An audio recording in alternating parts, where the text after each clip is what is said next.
Hello everyone, अगर आप ये वीडियो देख रहे हैं तो इसका मतलब आप प्लान कर रहे हैं हेयर ट्रांसप्लांट कराने का। और ये सबसे बेस्ट वीडियो है, आपको ये मौका मिला है कि 2 साल पहले सर का ट्रांसप्लांट हुआ था। ऑलमोस्ट 2 ईयर हो चुके हैं। पूरी जर्नी का एकदम शुरू से एंड तक पूरा एक्सपीरियंस मिल जाएगा कि हेयर ट्रांसप्लांट कराने से पहले कौन से डर होते हैं, कराने तक और उसके बाद तक, front hair, back hair, A to Z everything, सारी जो आपके डाउट्स है पूरी जर्नी के। 2 साल काफी लंबा समय होता है, तो आपको A to Z सब पता चलने वाला है इस वीडियो में।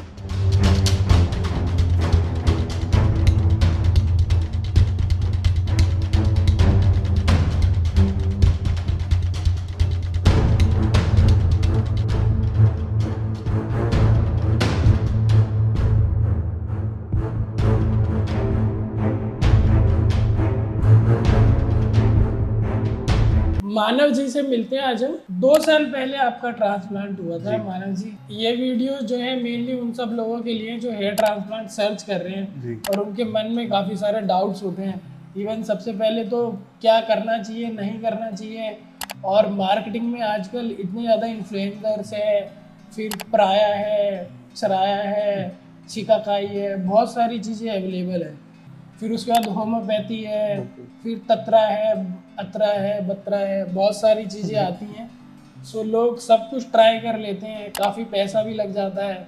फिर ज़्यादातर लोग तो यही सोच लेते हैं तो जानेंगे, इनका कुछ नहीं हो सकता, सब बेवकूफ़ बनाया जा रहा है। सब जी, मैं तो यही कहूँगा कि एक सही गाइडेंस की ज़रूरत होती है। ट्राई सब कुछ हर कोई करता ही है, पर जब तक सही। आपने क्या क्या किया था? मैंने भी बहुत कुछ आयुर्वेदिक से लेकर होम्योपैथिक सब कुछ ट्राई किया था, बट जब तक एक सही गाइडेंस और एक विल पावर चाहिए कि अगर कितना टाइम ट्राई किया था? काफ़ी टाइम 3-4 साल कम से कम किया था। 3-4 साल। बट ये है कि जब एक डिसीजन ले लिया कि ये कराना है, प्लस आपकी गाइडेंस मिली, तो जो दोनों का कॉम्बिनेशन था उसका रिजल्ट आप देख ही सकते हैं, आपके सामने है। जो हेयर है वो मेडिसिन से कुछ हद तक ही आ सकते हैं। मेडिसिन डेफिनेटली वर्क करती है, लेकिन कौन सी मेडिसिन कितना वर्क करती है ये एकदम डिफाइंड है। लेकिन मेन जो हेयर लॉस होता है मेल्स में वो एंड्रोजेनेटिक एलोपेशिया में होता है। उसका रीज़न अभी वर्ल्ड में नोन ही नहीं है।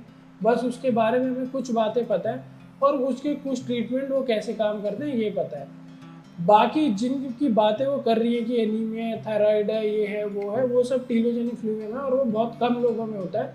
और वो जब ठीक होता है वो हेयर अपने आप भी आ जाते हैं। सो उन सब बातों में जाके आप पहले डायग्नोसिस बनवाइए और आपके लिए क्या बेस्ट है वो एक डर्मेटोलॉजिस्ट से डिस्कस करिए। आप डायरेक्ट ऑनलाइन अगर ये बोलें कि मेरी फ़ोटो क्लिक कर दी जाए और आपका कस्टमाइज आपके पास प्रोडक्ट आ जाए और आपकी हेयर आ जाए, तो आप एक ट्रैप में फंस सकते। तो ये एक छोटी सी जानकारी मैं देना चाहता था, जो कि काफ़ी लोग अपना पैसा बर्बाद कर रहे हैं, वो ना हो। अगर हेयर ट्रांसप्लांट का मान लो हमें एडवाइस मिल गई, हमने फैसला किया, तो उसके पहले डर क्या क्या होते हैं कि बहुत से लोगों को लगता है काफ़ी पेनफुल है। और एक काफ़ी कॉमन है, इवन काफ़ी फेमस मिनिस्टर है, उन्होंने मुझे बोला था, उनका नाम नहीं लूँगा, कि यार मेरे दिमाग के अंदर इफेक्ट आ जाएगा, मैं इसलिए नहीं कराना चाह रहा, मेरे दिमाग पे काफ़ी ज़्यादा इफेक्ट आ जाएगा, मैं इसलिए नहीं करवाना चाह रहा। तो आपके मन में क्या क्या डर आए थे डर यही था करवाने से कि एक पहले? इन्फेक्शन ना हो जाए, कोई इंटरनल इंजरी ना हो जाए, कुछ ये कि सक्सेसफुल रहेगा या फेलियर, बस यही कुछ डर थे। पेन? पेन तो एक नेचुरल डर है ही।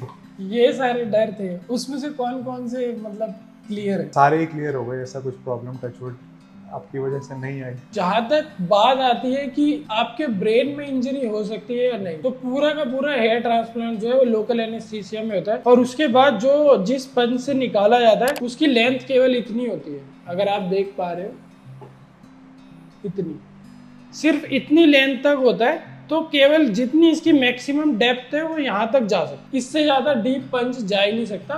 और ब्रेन काफ़ी नीचे होता है, मतलब स्कैल्प की काफ़ी सारी लेयर्स होती हैं, उसके बाद बोन होती है, फिर हमारा ड्यूरा मैटर पे या मैटर, उनके बीच में सीएस है, तब जाके नीचे ब्रेन होता है काफ़ी प्रोटेक्टिव वे में। सो ब्रेन तक इंजरी हो पाना तो बहुत ज़्यादा मुश्किल है। सो ये इस तरह की कॉम्प्लिकेशन आज तक कभी आई भी नहीं है किसी को कि ब्रेन में कुछ इंजरी हो गई हो। माना जी पेन जो है ये काफ़ी पूछा जाता है, पेन कितना होता है? पेन थोड़ा होता है, बट बस स्टार्टिंग के 15 मिनट का पेन होता है, बट वो पेन जो होता है वर्थ होता है कि आगे जो रिजल्ट है उतने के लिए वो 15 मिनट का पेन झेलना वर्थ और फॉर वैल्यू उसकी उतनी पेन होता है, लोकल एनेस्थीसिया में सर्जरी होती है, सो शुरू के जो इंजेक्शंस दिए जाते हैं उसमें इंजेक्शन का पेन होता है, उसके बाद तो फिर ड्यूरिंग सर्जरी नहीं होता है। और यहाँ से हेयर ट्रांसप्लांट होने के बाद में कहा जाता है कि जब ये एनेस्थीसिया का इफेक्ट चला जाएगा तब तो मुझे बहुत ज़्यादा पेन होने वाला है, लेकिन यहाँ से जाने के बाद कोई पेन नहीं होता। हम सबको पेन किलर दे के भी भेजते हैं, लेकिन हार्डली मेरे आज तक एक भी पेशेंट ने यहाँ से जाने के बाद पेन की मेडिसिन नहीं ली। हर कोई वापस लेके आता है, सर आपकी मेडिसिन बच गई है, आप ये वापस ले लीजिए। मेन जो उसके बाद डर रहता है कि क्वालिटी की सक्सेसफुल, क्योंकि फाइनली तो मुझे यही चाहिए कि एक तो नेचुरल, बहुत नेचुरल लगे, ऐसा ना लगे कि कोई दूर से हर बंदा मुझे देखे और बोले आपने ट्रांसप्लांट कराया, पोक करते रहे ट्रांसप्लांट। तो एक तो नेचुरल रिजल्ट और उसके बाद डेंसिटी।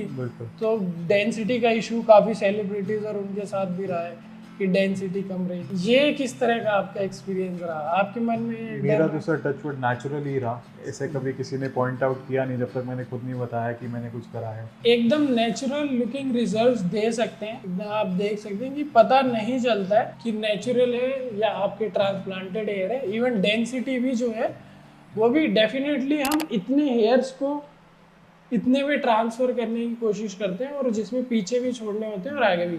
बट मेरे नेचुरल है तो मेरी डेंसिटी थोड़ी हाई होगी, बट हेयर लाइन जो है मानव जी की ज़्यादा अच्छी है, क्योंकि मेरी गॉड ने बनाई है और मानव की मैंने बनाई।